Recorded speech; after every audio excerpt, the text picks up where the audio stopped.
And it's a good thing we got through that, folks. And I do hope that a lot of you are awake, because to say that we have a jam-packed show tonight would be the understatement of the week. And hell, it's only the beginning of the week, so that's a bold claim on my hand. Let's see what we've got tonight in this absolute mountain of paperwork here.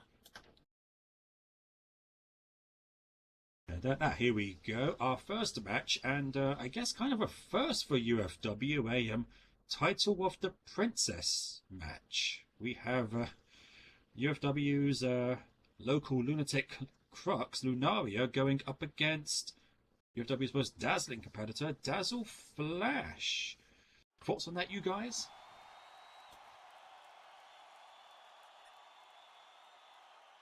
Did you say princess?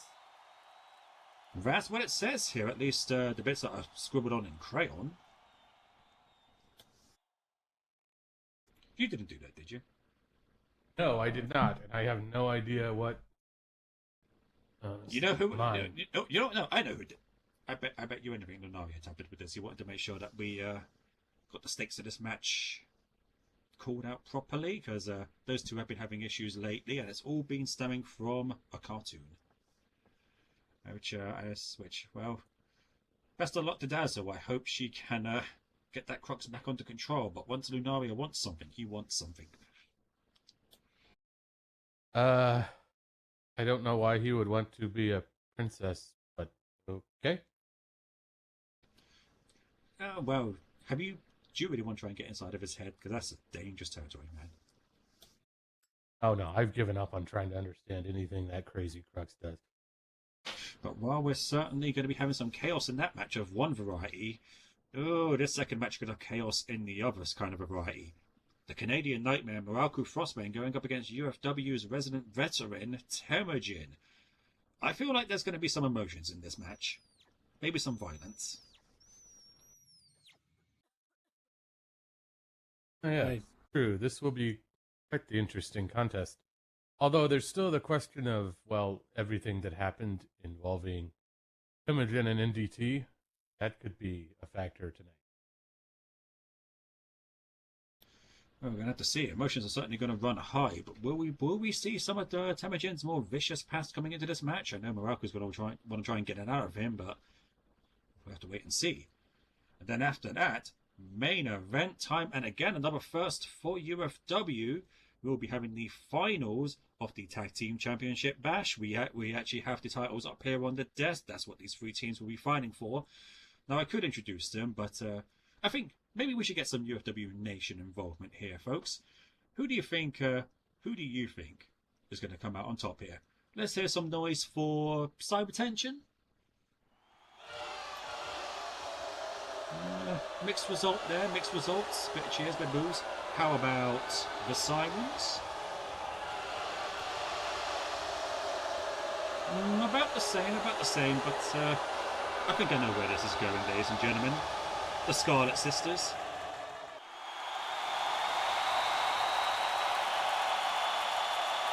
Well, we are a democracy here, and the people have spoken, but will the will of the people be answered? You know, in case anybody hasn't looked over here, if you look on the desk in front of the empty chair, you can see for the first time publicly the UFW Tag Team Championship belts right there, ready to be awarded tonight. And that match is certainly going to be an absolute handful for our referee tonight.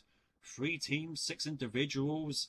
It's going to be absolute mayhem. We could go over the rules for that, but my goodness, I think that might take a whole lot of while. We can probably do it later on before the match starts, because right now we do finally have one of our sponsors to go through. Not jumping the gun this time. So, UFW is a proud sponsor of Starlight Drive-In. Are you tired of watching movies all by yourself? Longing for that classic movie experience? Then come on down to Starlight Drive-In Theatre. With movie streams every Saturday, Sunday and Monday at 3 p.m. at PDT, we're sure to offer you a good time under the stars, right from the comfort of your cars. So what are you waiting for? Drive your way towards our Discord group and come check us out today. Starlight Drive-In, where the stars never stop shining. And remember, folks, supporting our sponsor supports us, so yes, more to support, please. And a thank you to anyone who has donated towards this show. Remember, every single penny towards the donation box goes towards making UFW just that little bit better.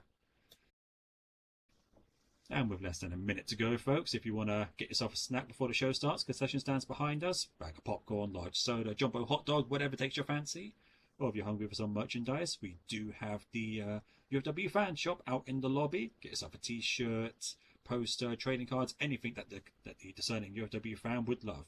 But if you're going to do that, you better do it quick, because we are mere moments away from the beginning of the show. Are you ready, folks? Are you ready for an episode of UFW Unbroken?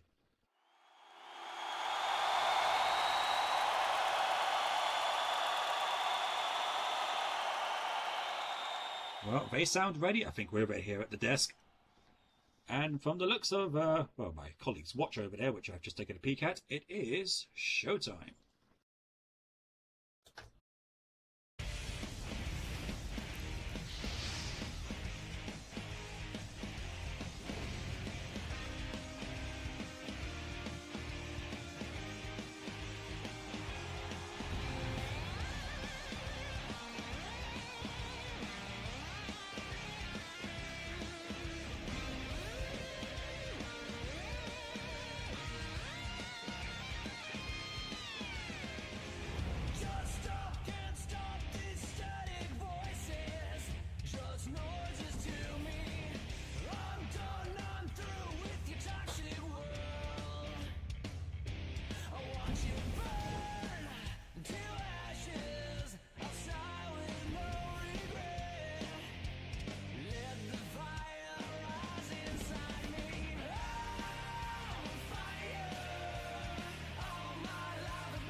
Ladies and gentlemen, those in attendance, those watching at home, it's UFW, it's Monday night. That can only mean one thing. It is time for Unbroken. Oh, indeed. I'm certainly excited. There we go. That's what I like to hear. Don't even have to ask if you are all excited, because of course you are. It's the favourite part of everyone's Monday. My name is Alex Calhera, Mr. Meerkat Monday himself, but it's not just me here tonight, because I am joined by a delinquent duo on this commentary desk. Introduce yourself to the fine folks, let them know who you are. I'm Croven, connoisseur of the punching. Also here with the UFW Unbroken Commissioner and announcer for tonight, Mr. Deterran, along here with my wife, Sachi Deterran. Very good, very good. Glad to have you up here on the desk. Glad to be here myself. Glad to have everyone here watching this show. Now, we have speculated about what we're going to be happening tonight. We've wondered. But why wait here and wonder anymore when we can just head right on down to the ring and let the UFW Unbroken Commissioner do his thing.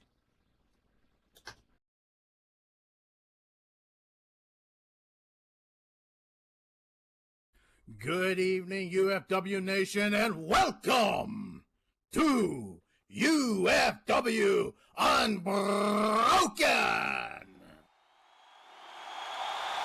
Our first match for tonight is set for one fall. Introducing first,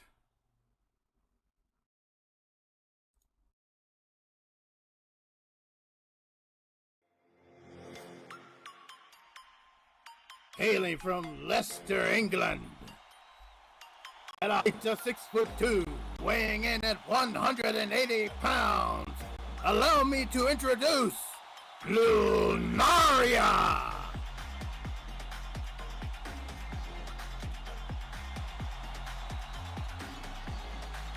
Well, despite the absolute mayhem that Lunaria has caused in UFW lately, especially for his opponent like Dazzle Flash, the crowd still firmly behind UFW's resident lunatic Brooks. Yeah, you never know what this guy is going to do. Exactly. They always say you should try and prepare for the unexpected, but how can you prepare for someone that doesn't even know what they're going to be doing within the next 2 to 3 minutes? Now we've had rivalries and issues between competitors in this company for many reasons, but I alluded to it earlier, folks. This might be a first. Rivalry started over a cartoon.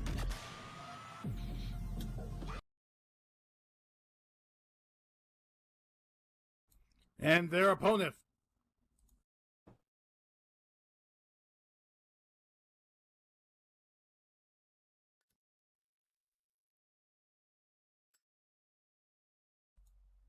Hailing from Equestria, at a height of 5'6", weighing in at 135 pounds, she is known as the Lilac Diamond.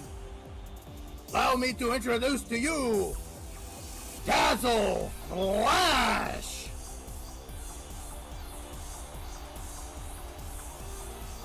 And UFW's most dazzling competitor, whether it be on the mic, whether it be in looks, whether it be in the ring, she dazzles wherever she goes. But that might have backfired slightly because, in a way, she has dazzled Lunaria. Granted, that's because he thinks she is the main character in the cartoon he's watching, and he's developed kind of an obsession with her, which Dazzle, no doubt, is going to try and stomp out tonight.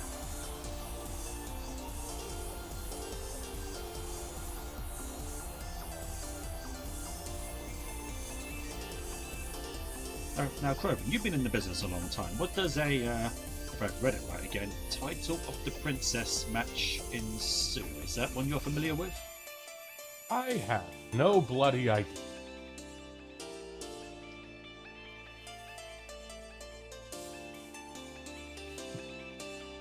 I do. I love my fans, and I won't let you down. Love and friendship. I can only assume that the only person who knows how this match or the stakes in it works would be Lunaria, but I wouldn't try prying influences in that regard.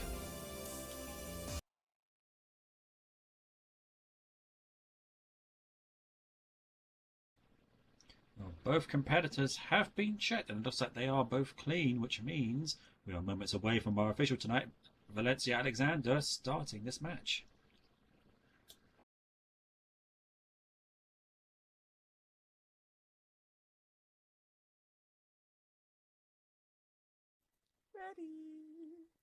Okay, time to do this. Both ready to go. There's the bell, and let's get this started.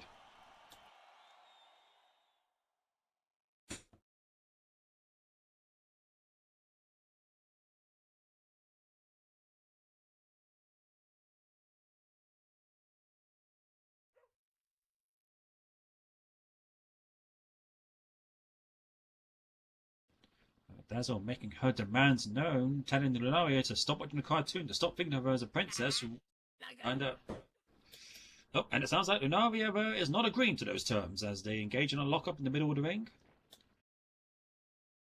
It's going to be a bit of a contrast of styles here. Dazzle, known for her technical ability, known for her submission skills and her kicks. Lunaria, more of an unorthodox fighter. And it looks like so far Dazzle's technical superiority is winning out here as she drops in with a big DDT out of that hammerlock. Dropping Lunaria on his head, maybe trying to rattle some senses into him, but as we do know, Lunaria's head is the sturdiest part of his body. And as I thought, that DDT having minimum effect on him as he takes her down to the ground and now starts giving her the business. I don't think it's possible to rattle some sense into Lunaria. Well, that sounds like quitter talk right there. It might be possible, and Dazzle might be the one to prove it tonight.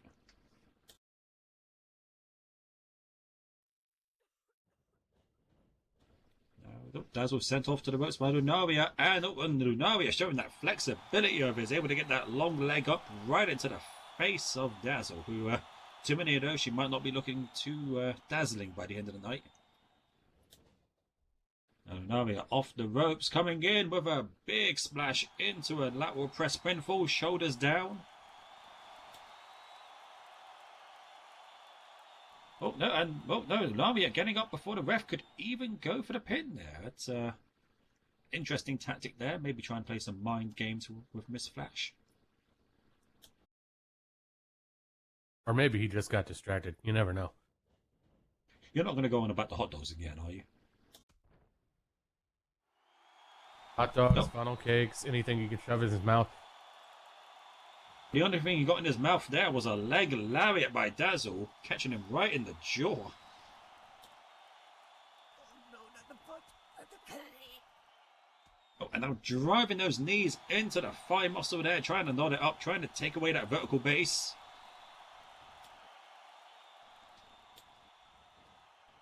Now Dazzle off the ropes, coming in, full head of steam, and dropping all of that weight across his chest with a running senton.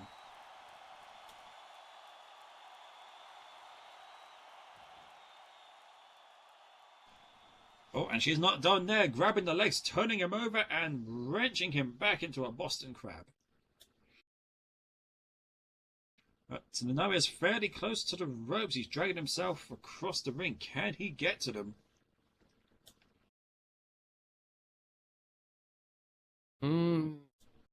He just have it. Maybe. His fingers are brushing against him, but he can't quite get a grip. Yeah, not quite. Dazzle's doing everything she can to make sure that he cannot latch a hand around him. Oh, wait a second. No, Oh. He got his tail on the rope. well, that's something you don't see very often, but Lunaria, he's got that long tail. Use it to his advantage, I guess. Well, the rules do say any part of your body on the ropes counts as a rope break. Dazzle is not happy about that one bit. The atomical advantage there that Lunaria has over her, at least when it comes to grabbing the ropes with your tail. Lunaria back onto his feet, but he's a little bit unsteady from the looks of it after that Boston Crab. Dazzle was just waiting for him to get back up.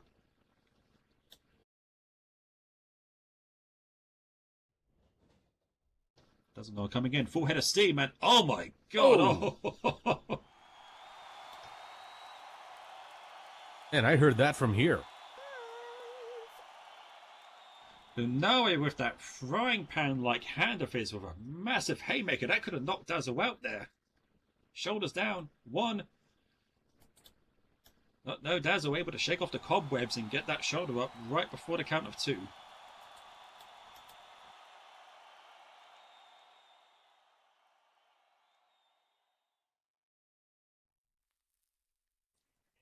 See?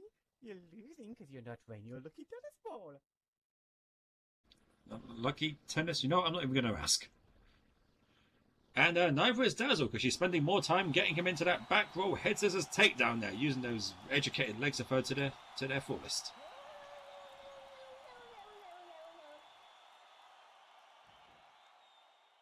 Oh, and now she's got hold of him, and now she is just giving him the boots there, kick after kick to the face, holding onto his arm to stop him from falling back.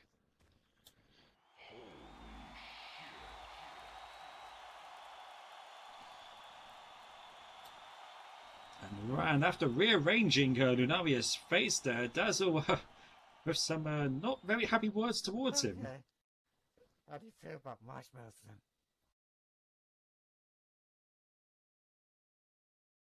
Marshmallows, what? There's something about marshmallow soup. I don't know what he has for breakfast. But the only what he had for dinner there was a rebound wheel kick to the face there. Dazzle not being gentle with the Crux's face tonight.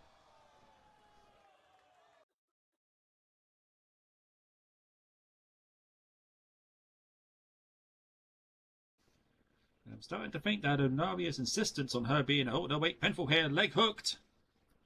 Oh. 1, 2. But Not only quite. good for a 2.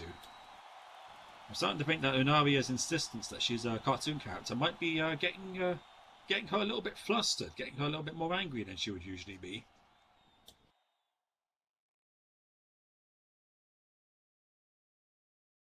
Lunaria's back up to his feet, but he's unsteady.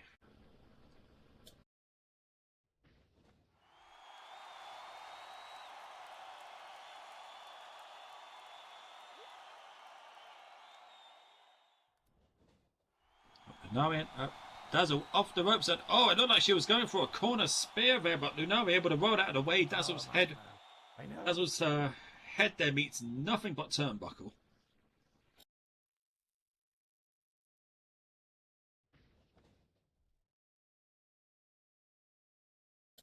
Well, at the very least, her horn didn't get stuck in the pad there. That would have been a bit awkward, but Lunaria is looking like he's trying to remedy that now, ramming her face into the top turnbuckle over and over again.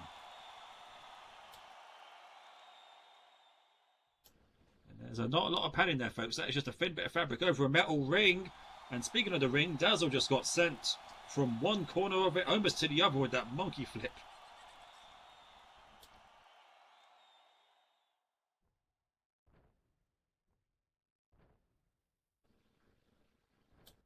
And now just giving her the business with those boots there. Stomp after stomp, trying to wear the pony out.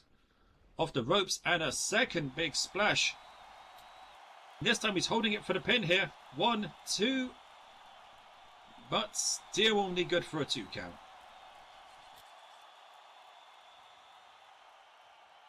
He is just giggling up a storm. Croven, how much sugar do you think he's had before the show? I don't think that's sugar. Hey, Uncle.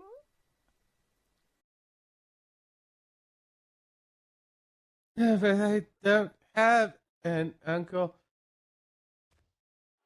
Oh, Lunaria, there at the left, there at the right. I think he's setting up for the Chaos Symphony. Can he get it all in? Another pair of punches. There's the shots to the body, and he nails it. And that puts Dazzle right on the mat. Not a good position for her as Lunaria heads for the top turnbuckle. Absolutely not. Laid out by the Chaos Symphony. This could be Swanton Bomb time if Dazzle doesn't move out of the way. Oh, no, Lunaria going for a flying splash instead, but Dazzle had it scouted, got the knees up. Lunaria landing ribs first on them, driving the air out of himself. Never a good moment when you land on somebody's knees. Just the hard bones of the knees going right into your gut or into your chest. That is going to just wind you and put you at a severe disadvantage, which Dazzle is now taking full advantage of. Absolutely, using someone's momentum against him, but can Dazzle capitalize? She took a bit of a beating earlier on. How much does she have left in the tank?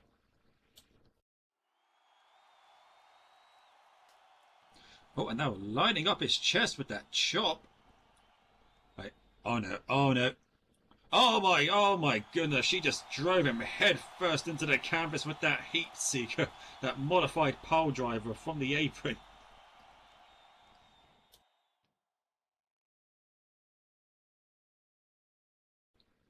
She drove his head into the mat with all of her body weight. He could be out of it, trying to drag him away from the ropes to the middle of the ring there.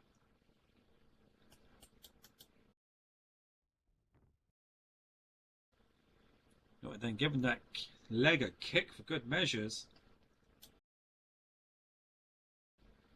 Oh no, oh no. Dazzle's sizing him up. Oh no, Lunaria ducks underneath the buzzsaw kick, and another haymaker with that frying pan like hand of his. Well, just goes to show, you never know what's going to happen when you're facing Lunaria. And that shot might be the beginning of the end there. Lunaria's down. She's not getting back up. I mean, Dazzle's down. She's not getting back up. Lunaria's on the top rope. Swanton Bomb. It's got the leg hooked. Is that going to be enough? 1, 2. 1, 2, 3. Yep, that's enough.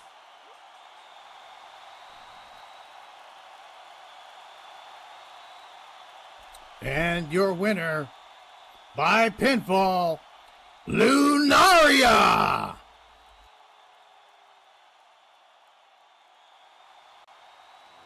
Well, I guess that means that Dazzle or Lunaria has the title of the princess. I still not quite sure of that.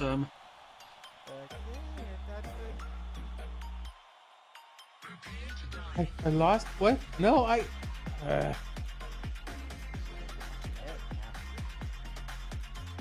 really?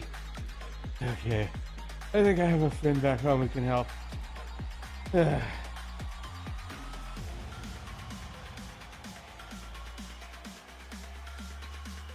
Well, folks, that settles it. Dazzle might not have come out as the winner of the match, but I guess this means she is now the princess of the ring. Is that an official title now here? Yes? Question mark? Well, regardless, a wacky way to start the show, but both of them putting on a great performance in the ring, but Lunaria's unpredictability and sturdy head, I think is the best way to put it, helping him pull out a victory in the end there. And that's only the beginning of the show tonight, folks. We still have a lot more action here, but before we get on to that, I think we do have time to hear from another of our sponsors.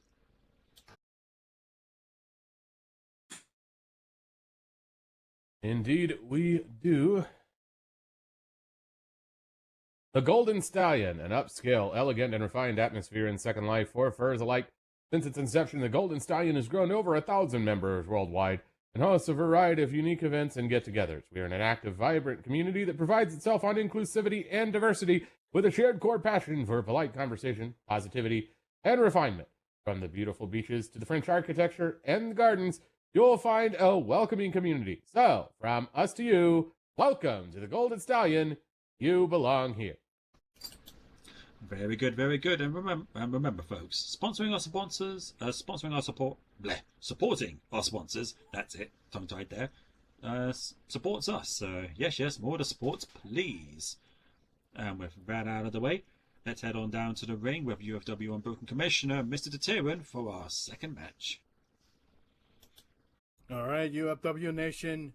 Now we move on to our second match of the evening. This match is set for one fall.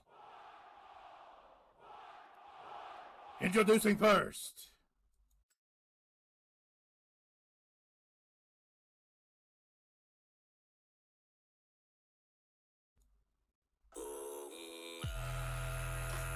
he hails from Dakhan, Mongolia. At a height of 5'10", weighing in at 225 pounds. Allow me to introduce to you, Timojin!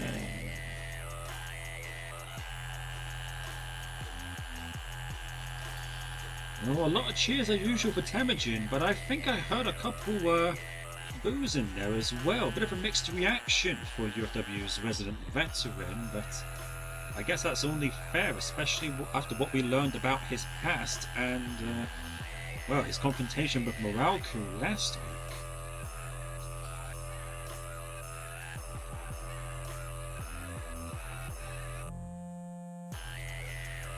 While our first match certainly was had a wacky, almost playful, I guess you could say, vibe to it, I don't think this match is going to have any of that. Oh no, I highly doubt that. And his opponent for tonight,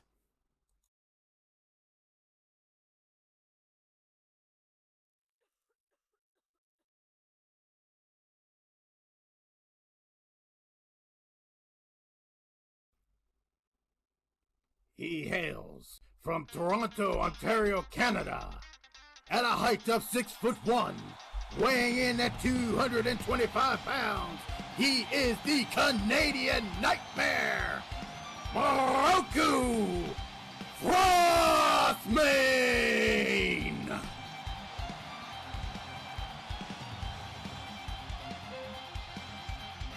Reverend Buddy, we might want to put in the here because the reaction to UFW Nation might blow it off the top otherwise.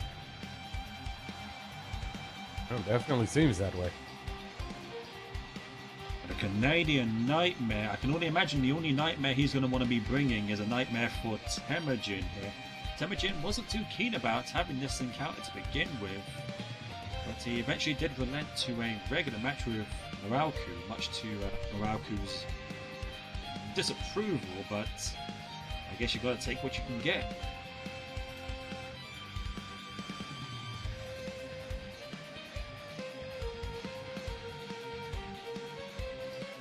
And after we learned about their shared history, you got to imagine, what is Muraoku going to throw Temujin's way? Is he going to be looking for a bit of revenge? Is he just going to be treating this like a normal match? I didn't really have a chance to inquire him about those sorts of thoughts, but I guess we're going to find out once that bell rings.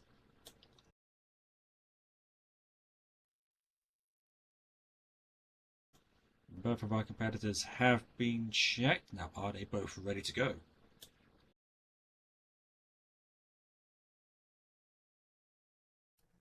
Better not hold back, deathmatch legend.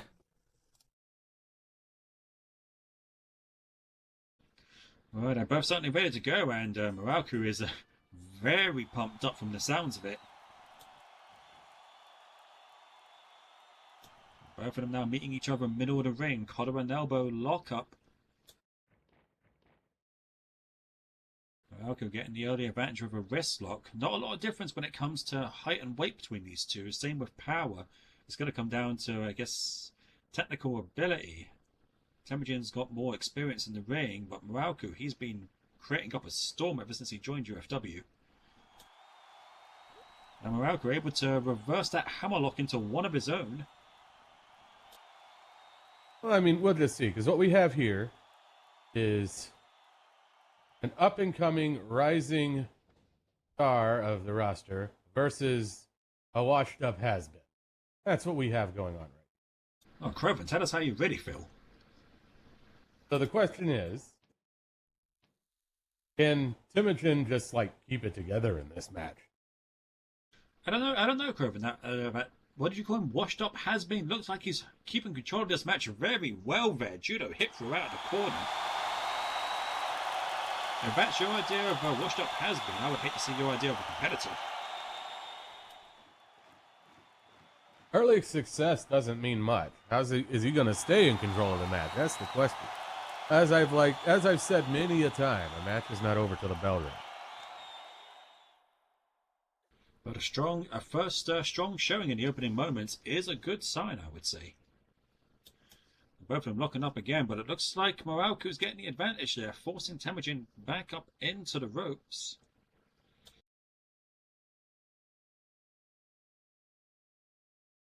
And, well, Val's trying to force a break there. Temujin is technically in the ropes. Muraoku's got to back off. And, oh! Muraoku slapping Temujin in the face there, maybe not liking what was happening there. Temujin shoving him back. Oh my God, this is he's so Muraoku I haven't- goddamn cool! This might turn less into a match and more into something personal. Now chopping each other across the chests there, exchanging some blows. God, I like when it gets personal. That makes the match more brutal and violent.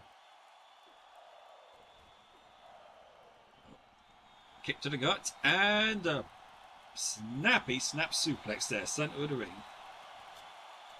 Muraoku's got that leg hooked. Was that even a one count? I don't think Val even managed to one there. Looked like a one to me. No, if it was one, it was the closest one I've ever seen. All Muraoku has to do is get another two and he'll win this match, but Temujin, I don't think he's going to make it that easy. Oh, kick to the gut, kick to the jaw there, and another kick to the gut. Temujin now off the ropes and with a huge pump knee strike right there to the side of the head.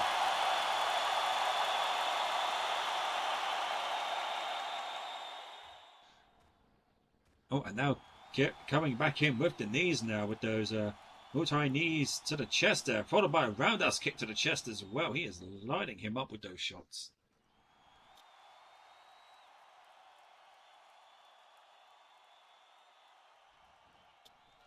Temujin now off the ropes. Coming in and dropping a big old leg right across the chest of Muraoku.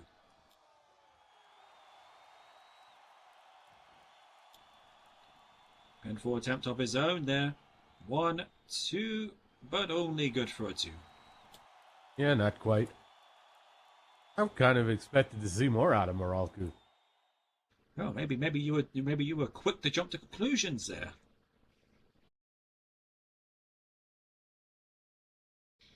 Temujin now allowing Muraoku to get back to his feet, and Muraoku paying that kindness back with a clothesline. I'm going to say this. If Muraoku loses this match, I think it's going to say more about him than it does Temujin. Man, you really do not think hardly of this Vulture, do you?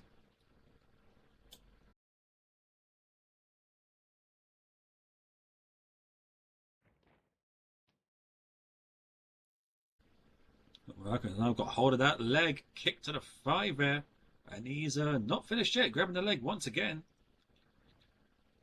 And all dropping all 200 plus pounds right across the kneecap. Too many of those, and Temujin's not going to be walking out of here tonight.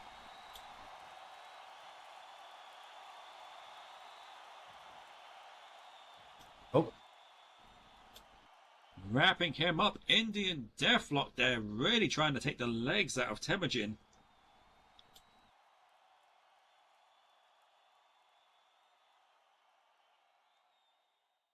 Got that Indian Deathlock locked in. Let's see if there will be a tap. Really talking the knee there, but Temujin, I don't think he's going to tap out. I think he's after what Muraoku said to him, he also has a point to prove.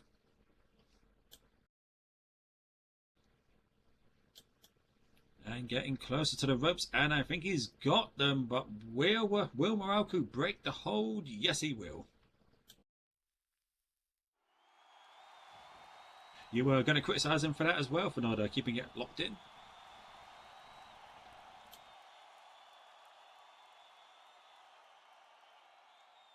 Maybe.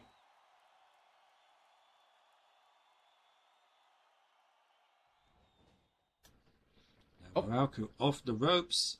Ooh, Dropping the knee there. Right in the face, too.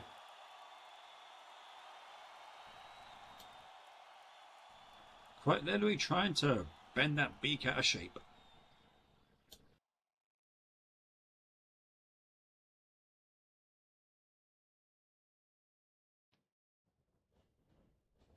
And now sending Temujin off to the corner, coming back in, full head of steam, and landing a big corner splash.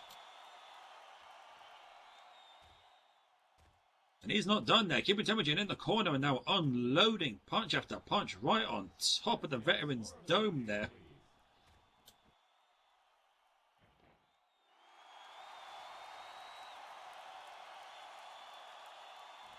Ten shots to the noggin. Temujin looking a little bit woozy there. Oh! Oh my god.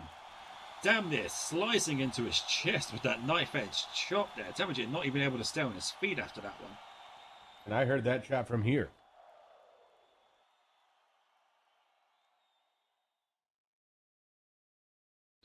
Come closer.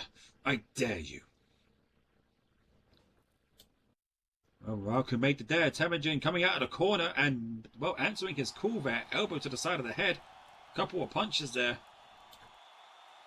Oh, and a headbutt. Ooh. And ending it off with a big knee to the side of the head there. That might have been a rookie mistake there, Craven. Telling the washed up has-been to come out of the corner and come get him like that.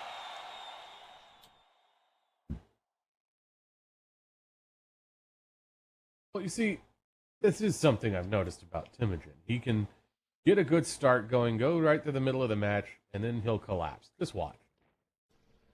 Well, he tried to keep control over a buzzsaw kick, but Muraoku able to duck underneath it and nail him with a super kick of his own, flooring the veteran. Muraoku now going up the turnbuckles. This could be the beginning of the end right here. High Rent District, is it going to be a nightmare for Temujin? Off the top rope, diving elbow drop right to the heart of the veteran.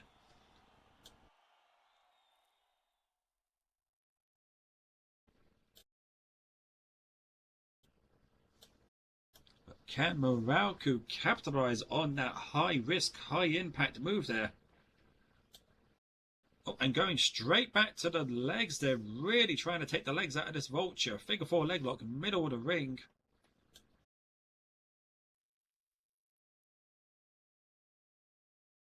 Official checking to see if he's going to give up. How much more can Temujin take? How much more abuse can those knees withstand?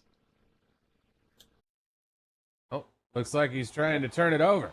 Oh, he's halfway over, and he's got it over, reversing the pressure. Muraku's got no choice but to break away from him.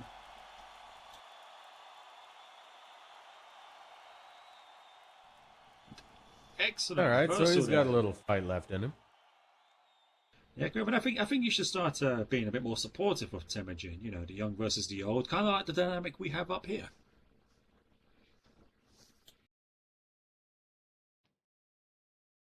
Oh, and Muraku going for a headbutt there, and that was not a good idea. Temujin's, to say he has a sturdy noggin is an understatement. Are you implying I'm a washed-up has-been?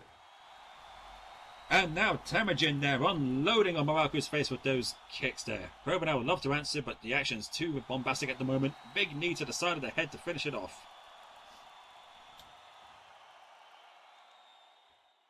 Well, let's see if Temujin can keep this rally going, or if he'll run out of steam at the most unfortunate moment. Temujin showing he's not too old to go to the top rope, off the top, and a flying headbutt right to the heart there of Muraku. Pinning him back for that elbow drop, and that could be it. Yeah, Muraku's not down One, yet. two. Oh, See? 2.5, close but no cigar.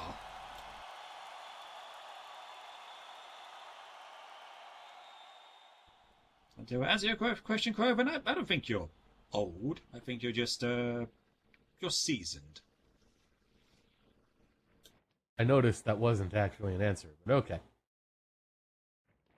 Well, I might not have had an answer. Muraku had an answer for that knee strike there, catching it and turning it into a dragon screw. Now Muraku just needs to cement his momentum here. Well, he's really been working over those legs. And if he takes out that vertical base, Temujin's not really going to be able to defend himself very well, sending him off to the ropes. And oh my goodness, belly to belly suplex.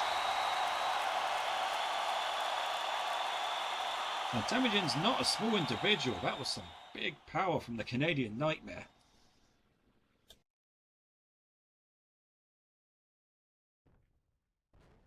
Oh, and here we go. German, shoulders down. One, two. Well, not quite. I thought that was going to be it. No, looks like we were both mistaken. You thought that was going to do it. I thought the flying headbutt might. But I guess both have a lot to prove here. Both with differing ideals, each wanting to show that their ideal was the right one. But I guess now it's going to be a case. Will Temujin's age catch up with him? Will he run out of steam? Or will Muraku make a mistake in his younger years? Oh, here we go. He's got him in a sleeper hold. Let's see. This could be it right here. Not a bad idea there. Temujin's not a lot of steam left in the tank, I imagine, and this sleeper hold could be enough to squeeze the rest of it out of him. Oh, but no! Judo hip throw able to throw Muraku off of him, but Muraku able to answer off the ropes with that V-trigger. See, there you go. This goes to show. He got him right in the beak there, shoulders down. 1, 2. Oh, no. Not quite. I thought that was going to be it too, but I guess not. Well, you did. A few members of the audience did. I think even Muraku did. You can see the frustration on his face there now, pacing around the ring. Oh my God, he's so goddamn cool! I don't know what he's trying to prove here. Maybe wait, what? trying to. Oh no! Wait, what? folks, this Going is not to the under the ring here. What's this? this is not a hardcore match as much as Muraku wanted it to be. That is a kendo stick he has. Oh yes, here we go. What do you mean? Here we go. He's going to get himself disqualified. Temujin back on his feet, and Oh, what? he just handed Temujin the kendo stick. What is he thinking? Do it, this is- Temujin. Come on. Spill the blood of a frostmane just as you did all those years ago. Do it. How does Muraku thinking? If I was well, I would get in there and get that stick, but maybe she doesn't want to risk it. Well, you know what? If Temujin doesn't do it, he's a big coward. No, if Temujin doesn't do it, he doesn't want to get disqualified. What the hell are you talking about?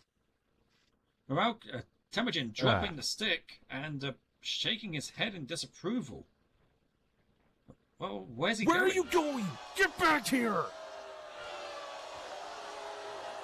Like I said. See, he's running. No, Krovan, he is not running. He is just not going to assault Muraku in the middle of the ring there unnecessarily. Well, The count started. I don't think Temujin's coming back. Muraku wanted something. Muraku wanted a very specific thing from him, but Temujin was not playing ball.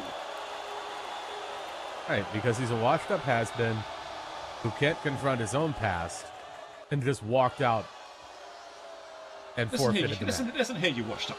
He is not a washed up has-been. He's But why did he walk out? because he wasn't going to stoop down to that level.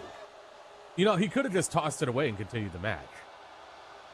Okay, yeah, I'll grant you that. He could have done that. And your winner, by countout, Muraku Frostmane! No, this is not what I want. This is bullshit. No, you. If you know this is NDT's fault. If it wasn't for that bitch you call a sister, Temujin wouldn't be like this right now. No, honey.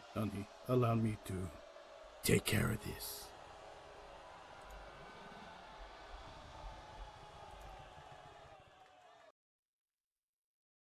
Frostmane, there are many things that I am. But let me tell you one thing. My sister has nothing to do with me. That's between you and her. This is the second person who's done this to me in my own show. So it would be behoove of you to take your ass back to the back and enjoy your win while you still can. Otherwise, I will make your life a living hell. Now get out of my sight. Now!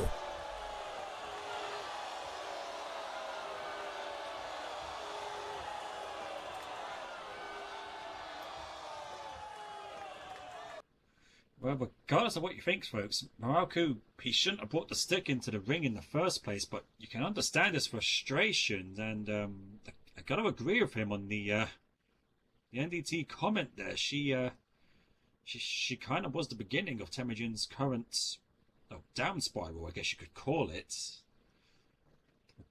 I can only imagine that Muraku is tearing things up backstage right now. I suggest we move on. Well, you know. Well, okay, very well, if you insist. Well, folks, I'm sorry for that anticlimactic ending there. We were expecting a lot of things, but not that. We'll give you updates on those two as we get them. But we do have a main event still to get to. But before we can get to the main event, we do have to hear from one last sponsor. Indeed we do. UFW Unbroken is brought to you by Globe Genesis. Globe Genesis is your best destination for amazing music, great company, and fun entertainments. And their staff dedicated to your enjoyment. Our DJ lineup is talented and stands out for the mix of music genres available.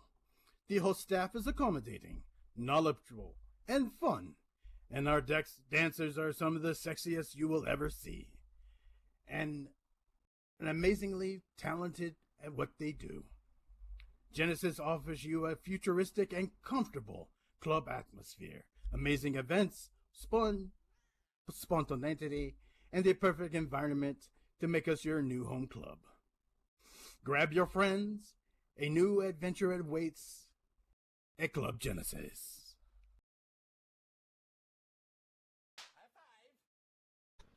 And remember, folks, supporting our sponsor supports us, so yes, more to support, please. Well, we've had a wacky opener, we've had a very emotionally high second match, folks, but I think it's time for the main event. Are you ready for the main event? Are you ready to crown the UFW Tag Team Champions? I know I am. Well, you're ready, the crowd is ready, I'm ready, but are our teams ready? Let's find out. UFW Nation, it is time for our main event of the evening. This match is for the Tag Team Championship belts. Allow me to introduce to you our teams in this competition. Please enter the ring.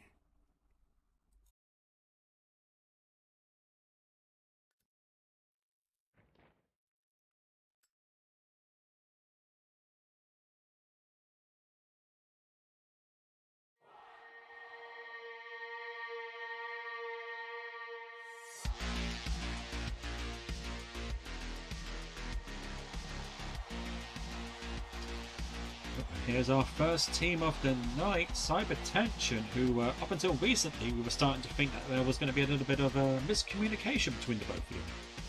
But it does look like they are back on the same page, which, from the sounds of the UFW Nation, they're not quite happy about.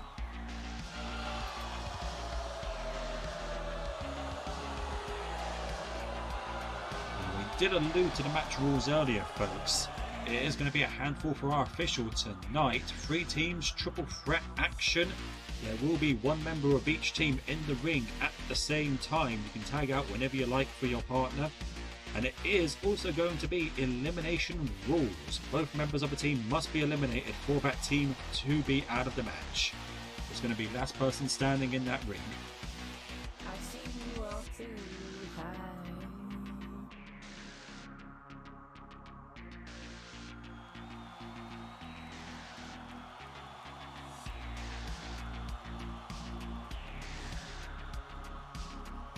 Glad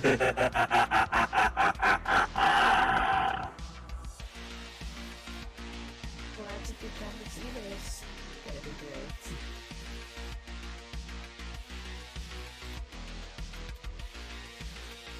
Corbin, you see just how smug Neon is right now. Can you imagine the levels of smugness he would be if Cybertension with the tag team titles tonight? I think that might cross both the real dimensions, cyber dimensions, all dimensions. His smugness will cross.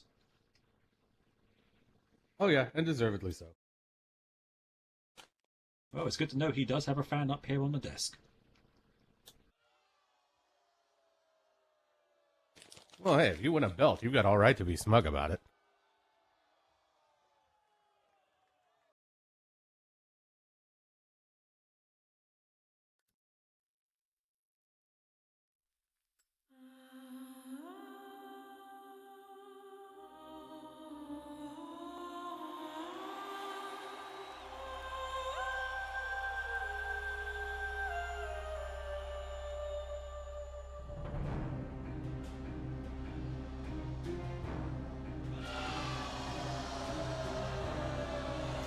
And a similarly mixed reaction for the Cybers. They certainly do have their fans out there, but as a whole, the UFW Nation not thinking too highly of these two ladies coming down to the ring, but it cannot be denied their effectiveness as a team.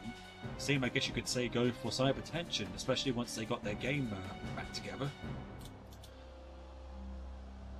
But this is going to be a pretty interesting dynamic, because Cybertension and the Sirens, they have pretty similar mindsets when it comes to how they conduct themselves in the ring. So you would think maybe they might want to join forces and take out a common enemy in the Scarlet Sisters. But at the same time, with how deceptive they can both be, can they trust each other?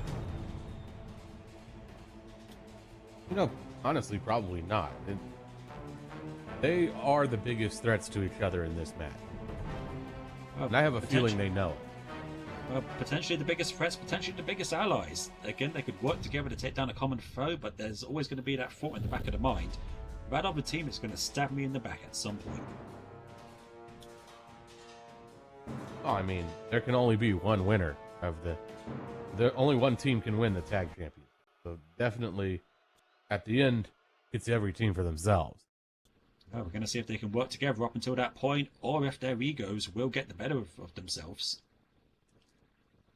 I think I'm going to bet on the ladder, because those four, that's a lot of ego between those four.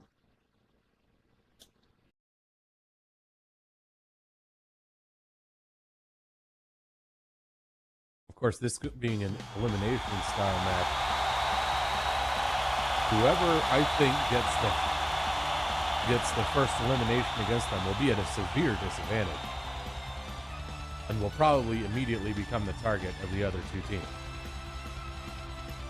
I have to agree there, Krovan, but I also have to say it's a good thing I'm sitting right next to you, because if I wasn't, I would not have been able to hear you over the crowd reaction for the Scarlet Sisters.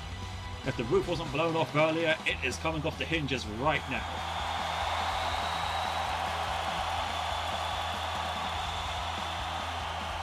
While the Sirens and Cybertension are known for their deceptive abilities in the ring, their underhanded tactics, these two, the Scarlet Sisters, Val Kennedy and Escalada, are known for nothing but their bombastic energy, high-flying antics, and, well, from the sounds of it, the love of the UFW Nation. Certainly UFW's most energetic and caffeinated team, that's for sure.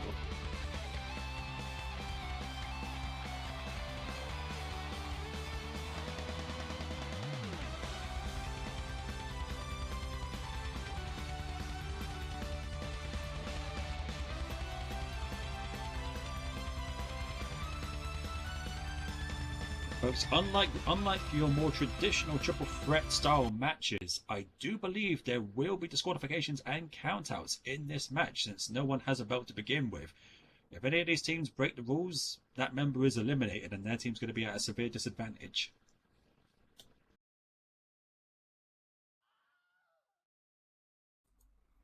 UFW Nation, allow me to introduce to you the tag teams. Starting first, from Shibuya, Japan and Vancouver, Canada, at a combined weight of 342 pounds, allow me to introduce to you Cyber Tension!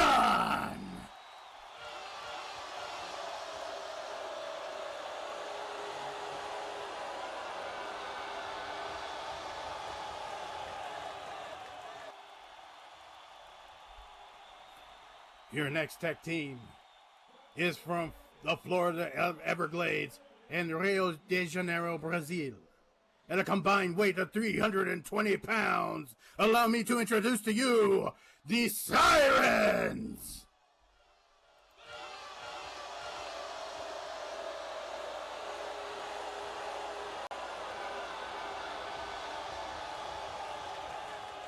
And finally, from South Mexico and Olympia, Washington, at a combined weight of 305 pounds, allow me to introduce to you the Scarlet Sisters!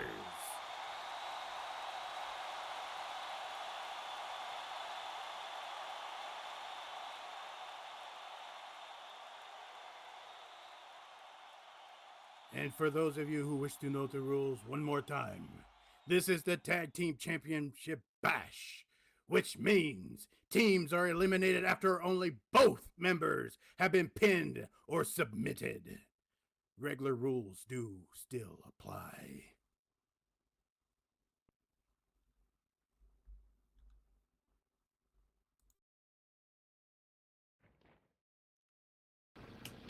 Well, our teams have been introduced, the rules have been established, and it looks like we are going to be starting off with Val Kennedy for the Scarlet Sisters, Hacker 4715 for Cybertension, and Julia Barbosa for the Sirens.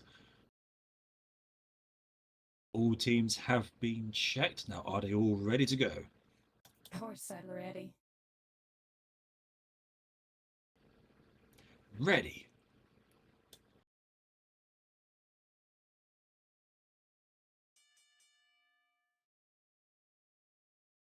Right, time to see how this start off. And, oh, it looks like Barbosa and Hacker are staring each other down. Val now egging them on there. Looks like they're deciding if they're going to work together or not. I can only assume. And, oh, no. And it looks like that's what's happening here, folks. Oh, Both of them coming in full head of steam, but Val seeing it coming and dropping them both with a drop kick. massive drop kick there. And, well, I mean, Val was standing there ready for it. Perhaps wait a they second, should Val have used a Kennedy. different strategy. And, oh, Val Kennedy nailing a pedigree right at the beginning of the match.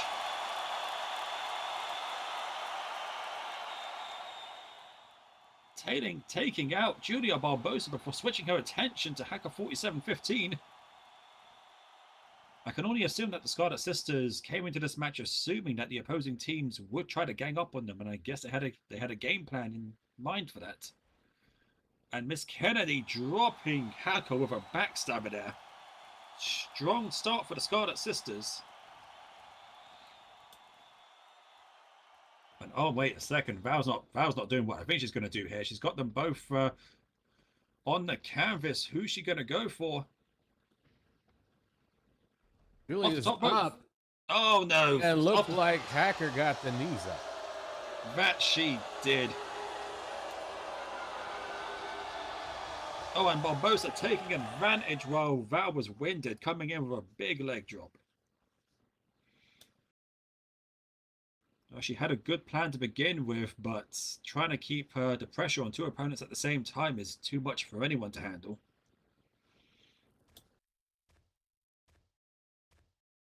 And now Sela backing off as Barbosa lays into Val there with the knees, following up with a headbutt right to the dome. Off the ropes. Oh, but no, that headbutt was not enough to keep Val on steady. Drop toe hold. Thought I saw Neon strategizing with 4715 there right before she went in for that bulldog. Oh, Val there, she was able to create an opening. She was able to take down Barbosa, but just as soon as she did, Hacker coming in, attacking from behind. That's the thing with a three-way match, any type, be it a three-way tag team, triple threat, or heck, even a four-way match. You get tunnel vision at your peril. Both of them are just laying into Val there. Leg drops, headbutt drops, kicks while she's down, stomps. They are trying to annihilate one half of the Scarlet Sisters there.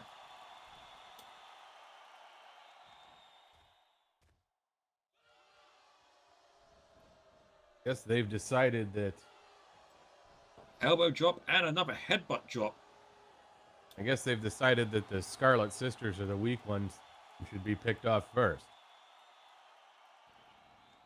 Right, they're working together so far, but again, with that amount of ego in the ring, there, can that last? Now Hacker holding up Val by the hair. So far, 4715 and Julia doing a very good job of keeping Val away from getting a tag. Oh, except for that moment right there. Julia Val going in slips away at the last moment.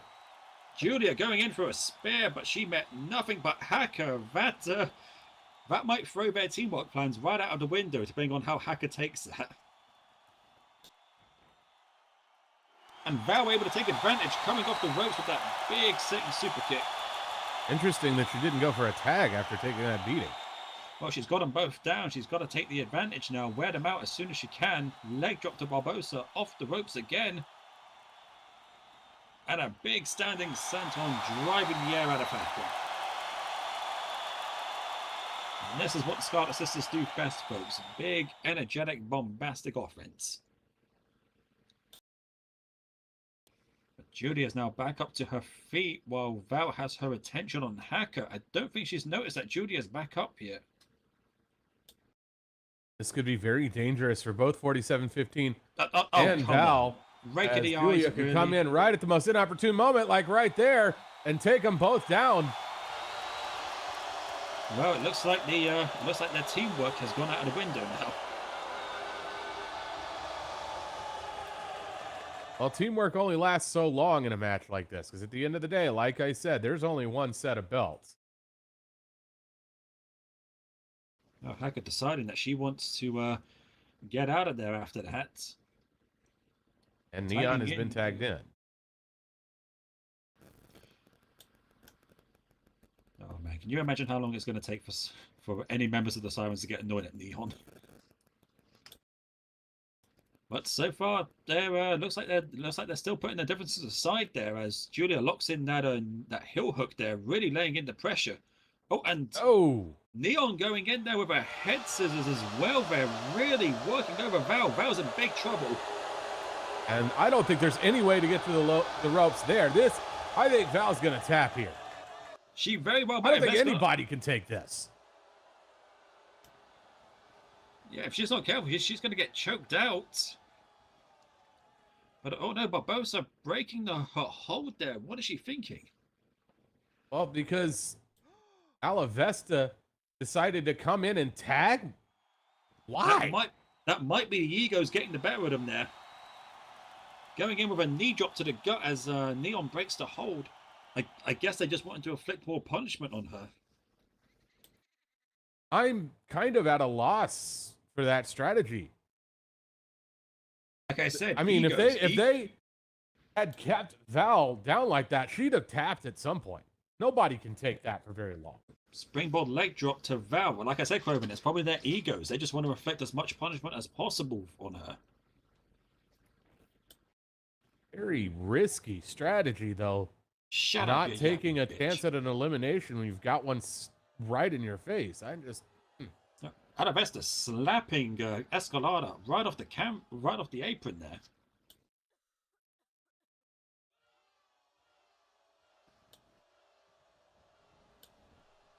Oh, sending Val to the ropes here. Oh, but Val coming back in with a double drop kick. Sirens and Cybertension paying for their egos, paying for their want to make an example out of the Scarlet Sisters. But Val now trying to get to the corner for a tag, but Escalada's not there. She was knocked off the apron earlier by Alavesta.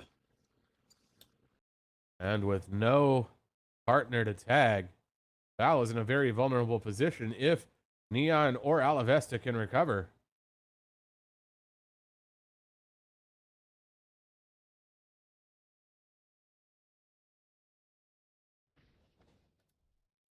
Looks like Alavesta's up and heading in. Escalada's trying to get her way back to the apron, but she might be a hair too late. Yeah, one overhead belly-to-belly suplex, and that tag is not happening. Nope, got hold of the head there. Looks like she's going to try and drag Val away from the corner right before Escalada could make the tag. That is bad news for Miss Kennedy. Oh no, it looked like Neon was motioning for Alavesta to set her up for something. But no, Val having absolutely none of it now. Taking Alavesta to the ground, giving her the business. But now she's got to watch out for Neon, who's on the top rope. And coming off the top rope and being met with a super kick right to the face. I don't know how she saw that coming. Oh, wait a second. Barbosa's coming in from behind. Oh, really? Barbosa seeing that her partner was in trouble and deciding, oh, screw the rules, I'm going to come in and suplex her.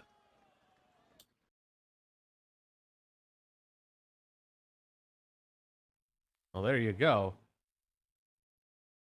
That just added a wild card to what was going on now. Still, nobody eliminated. But Val looking in a very precarious position, having basically being a punching bag for a good chunk of this match, and not having a chance to tag out yet. Yeah, every single team has been in the ring. Every single member has been in the ring except for Escalada. Get up, Val. Tag me. And now, oh, wait a second. Hacker now. Oh, Really now? Hacker now knocking. There was no need for that. Alavesta, middle of the ring now. Fisherman suplex. This could be it for Val. And here comes the pin. 1, 2, 3. And That'll it is. do it. Oh no. Val has been eliminated. And honestly, not surprising at this point, given how that has gone for Val in this match. The crowd are not happy. The underhanded tactics and teamwork of the two opposing teams proving too much. It didn't look like Val was going to go for a tag earlier, but Julia coming in illegally, I will add, and putting a stop to that. And the Scarlet Sisters not quite willing to go to those levels, and they paid for it. Now the Scarlet Sisters are at a huge disadvantage. But, oh no, wait a second. Alavesta coming in from behind. And Julia on the apron. Both of them taking out both members of Cyber Tension. Well, as that betrayal was going on in the ring, it sounded like Val was yelling at Escalada for not helping her out. Oh, and now Val's over here by the table. I'm sick of this shit.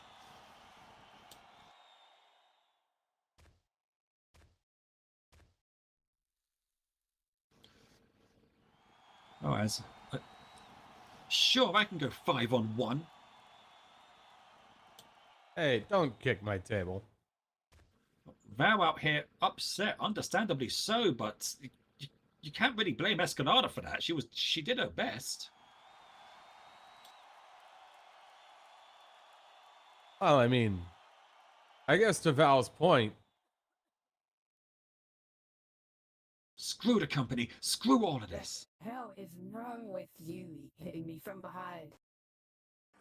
See that, Hacker? No, don't you do it. How about a power upgrade, you stupid roadside attraction?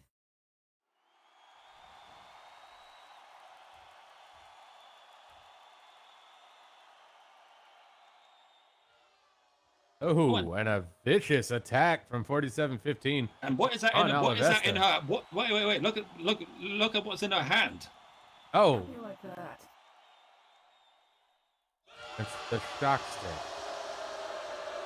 And 4715, what is wrong with you? And that will be a DQ. She may have deserved it, but is that worth getting disqualified over? Fine. I'm leaving. Go sit your ass in the back and recharge. Sorry, Neon. folks, teams are falling apart left and right here. First, what we heard from Val, then the Sirens betraying the Cyber Tension, and now Hacker getting herself disqualified right in front of Neon as well. Things are falling apart here.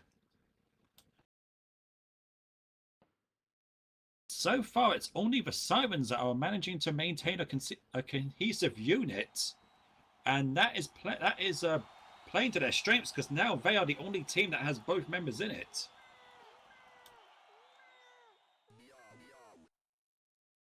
Now Neon and Escarlata squaring up a bit here.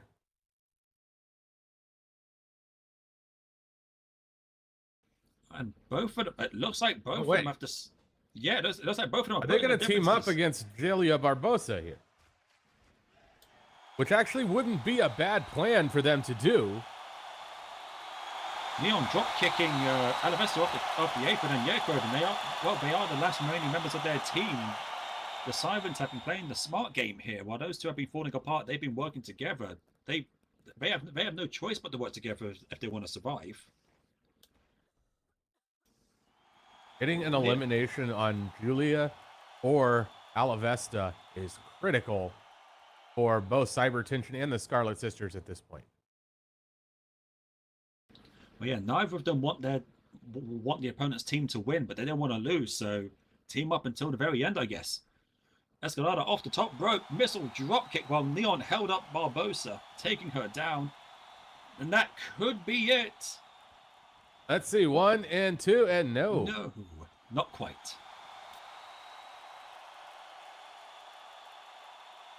But now Neon retreating out of the ring there. Maybe that teamwork was short-lived. Maybe he's going to try and let Escalada do the hard work.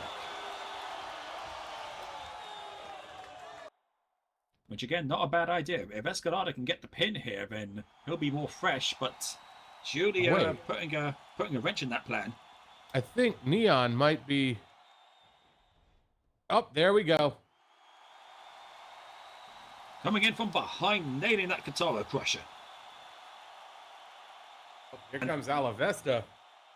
And the Sirens again coming into the ring illegally.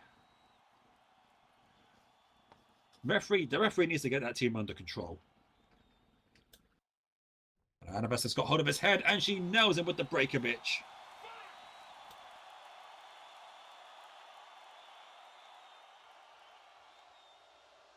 So far, the Sirens have been taking every advantage they can without getting disqualified. The crowd don't like it. I'm not a fan of it, but it is proving effective as all hell. Oh, it certainly is. And I want to say at this point, I'm thinking they're the team most likely to take the belts tonight, given what's been going on. Well, it's not over till it's over. Again, as Escalada and Neon, they are going to work together if they have to. If they can just eliminate one member of the Sirens, and their chances of victory go up substantially. Who is Alavesta going to pick now? She doesn't seem quite sure who she's going to go for. She's got two very viable targets. Looks like she's going to go for Neon. Oh, and a running hip attack there. Absolutely squashing him in the corner. Escarlata switching corners in the back there. Now maybe Escarlata trying to get some space, trying to catch her breath. Oh, and a second hip attack right to the head of Neon there. She might have rebooted his mind with that one. Oh, Escarlata now on the top rope, and I don't think Alavesta sees her up there. Escarlata off the top rope, flying bulldog right to Alavesta, driving that big muzzle into the canvas. Now, I think the smart play for Escarlata and Neon would be one of them needs to bottle up Julia to prevent interference and prevent a tag, so the other one can take care of Alavesta. I think that's the smart plan. Oh, and just as she was getting the advantage, pop-up knee strike there to Escalada. But that left Alavesta wide open for Neon to come flying in and taking it down with that spinning wheel kick. And oh, for God, again. And here we go again. Just like I was saying, the failure. Oh no. The failure of Neon and Escarlata to control the out-of-ring partner of the Sirens is proving to be the deciding factor in this match right now. But come on, really, can the Sirens not win this match without jumping into the ring every other second? Like, seriously?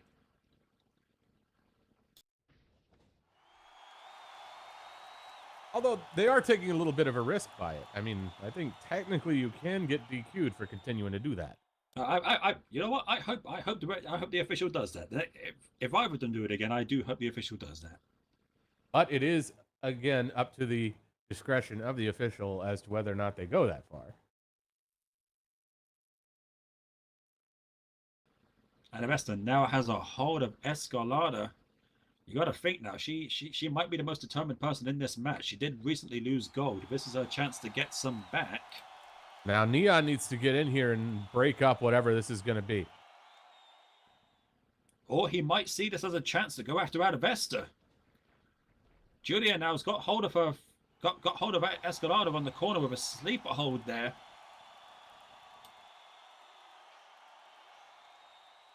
I don't think that could be a legal fall. No, and the referee does not see it at all. You're right, that is completely illegal. Although Alavesta has... Oh no, she's got him in the spider twist. If Neon can't get to the ropes, he's done. And he's tapping. The Sirens again. Just there's no other word to say it, folks. Breaking the rules in order to gain the advantage. The referee had no idea what Barbosa was doing to Escalada there. And with that, cyber tension has been eliminated. And that now leaves Escalada up against both members of the Sirens. You know, she's a great competitor, former women's champion, but I don't know if she can handle the both of them. Yeah, this is a very bad situation. I mean, pretty much all the Sirens have to do is keep her bottled up in that corner, and it's game over. Oh, Stinger splash there is a good way to start it off. Wait a second, what is Julia doing in the... She has not been tagged in. Come on. Julia off the ropes there, corner clothesline.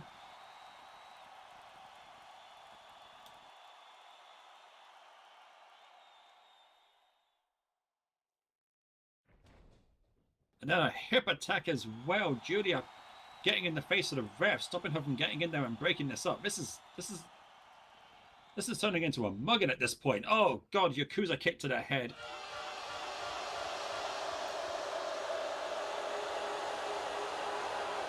Oh, and Val now finally putting her foot down, threatening to DQ both of them. And Julia got the hell out of there the moment she said that. It's about damn time it is about damn time she put her foot down there, but that might have been a little bit too late. Wait a second. Wait, 4715 has come back out. Hey, hi, Valencia. Hi, I came back. What are they doing there? Wait, Neon. Oh. No, I'm okay now. Neon coming in from behind and nailing Alavesta with the poison mist. Well, that's an interesting turn of events. Well, alright. You know what? Normally I would be against that, but that is retribution as far as I'm concerned. Ref, over here, ref. Alavesta's been blinded. Schoolboy roll up. Shoulders are down. The referee sees it.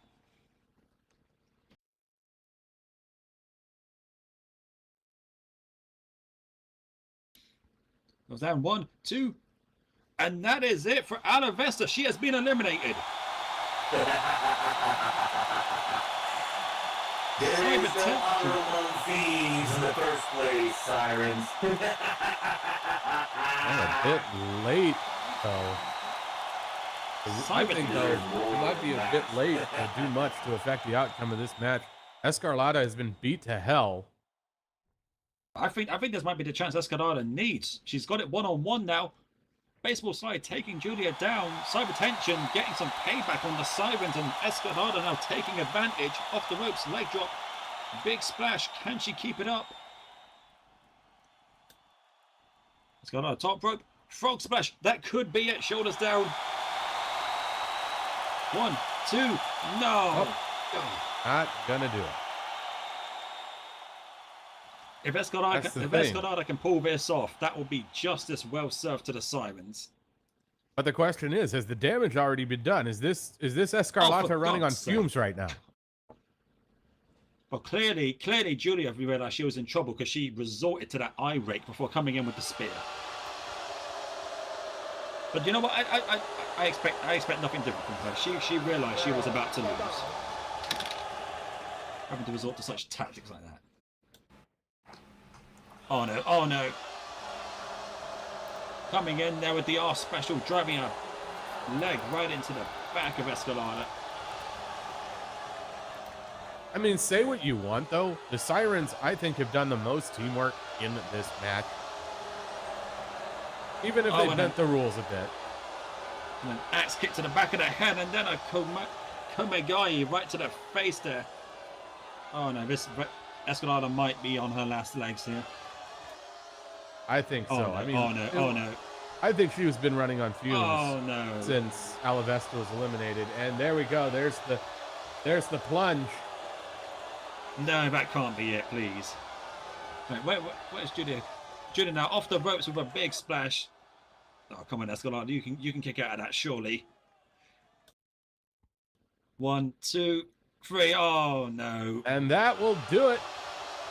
The Sirens will be the first UFW Tag Team Champions. Oh, you can hear the heartbreak in the crowd.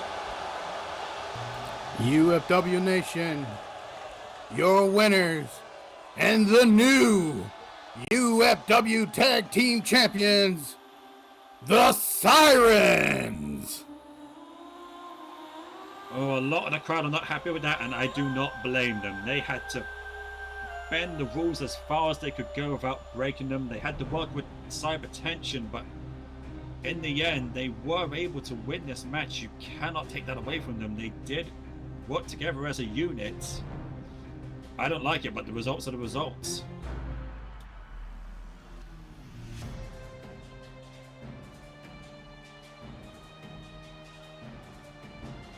And that does mean that UFW's first ever tag team champions are the Sirens.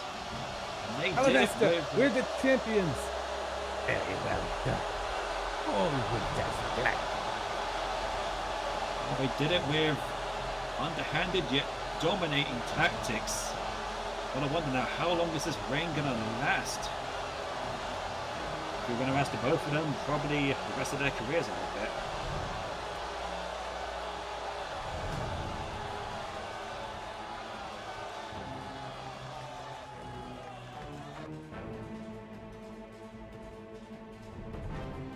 This goes to show, I mean, the Sirens had the superior teamwork in this match throughout the whole match.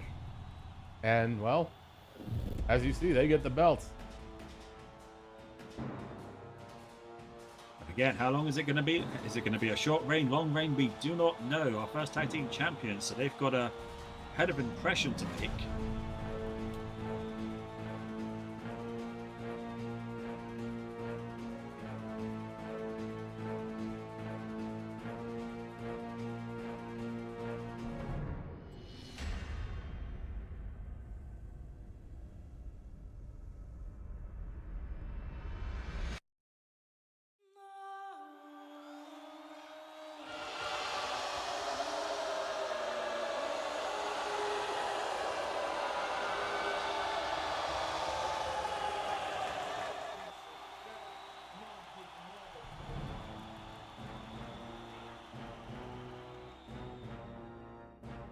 Well, we do have new tag team champions. There are other things to consider as well. We saw earlier in the match there was a big miscommunication between the Scarlet Sisters. Got to wonder how that's gonna end up developing. Val seemed absolutely furious at her partner. And then you've also got to imagine, is there going to be unfinished business between Cyber Tension and the Sirens, especially after Neon came in and nearly cost the Sirens the match? So many ways this could potentially go. Oh, but I wouldn't doubt it. I wouldn't be surprised if the first defense the Sirens have to do will be against Cyber Tension. That wouldn't surprise me at all. It could be, and no doubt the Sirens are going to want some payback there for, again, almost costing them the match. Maybe the Scarlet Sisters... Cyber Tension wants payback for all of those illegal double teams that cost them the match. Like I said at the beginning of the match, it was only a matter of time before they stabbed each other in the back, and they both did it with spectacular fashion. Oh yeah. Although I think the interesting thing is what's going to happen with the Scarlet Sisters. I mean, Val wasn't entirely wrong when she was over here kicking at my desk. No.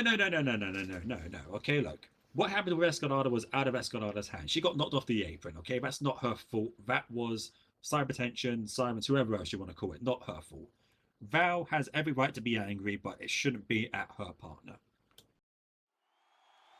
I don't know. I thought there was some opportunities where Escarlata could have run some interference, but that's not what when you're facing do. against two teams like the Sirens and Cyber Tension, if you're not willing to run interference, then well, I mean, what you saw happen happens.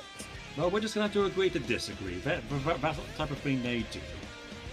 But regardless of our disagreement, folks, there is one thing we can agree on, and that was tonight was one hell of a show. Thank you for being here. We're glad to have been here as well.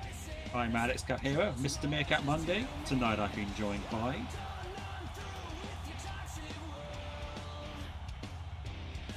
Troven, connoisseur of the punching. Also here with... Your UFW Commissioner for Unbroken, Mr. Deterrent, along here with my wife, Sachi Tatiran. While that might be the end of the tonight, folks, we still have many shows coming up. Friday night, 8 p.m. SLT, you can catch another episode of UFW Nightfall. And on that show, you can see such matches like... Oh, we will be having White Slay going one-on-one with Valka Kai. And then we'll also be having Muraku Frostmane and Renika Doye. And then for our main event, UFW Women's Title match, Valkyrie Grimstortier going up against NDT. That's going to be energetic. Oh yeah, that'll definitely be one you don't want to miss. And Sunday, 7 p.m. Frontline. Again, you can catch some great matches on that show. We'll be having Honey going up against Luca Cross, Vextech going up against Sylvia Knox, and Nagendra, the Slithering Sensation, going up against, well, someone who could be the new women's champion by then, Valkyrie. And then next week, same time, 5 p.m. SLT, you can catch another episode of Unbroken. And folks, you may now use your microphones.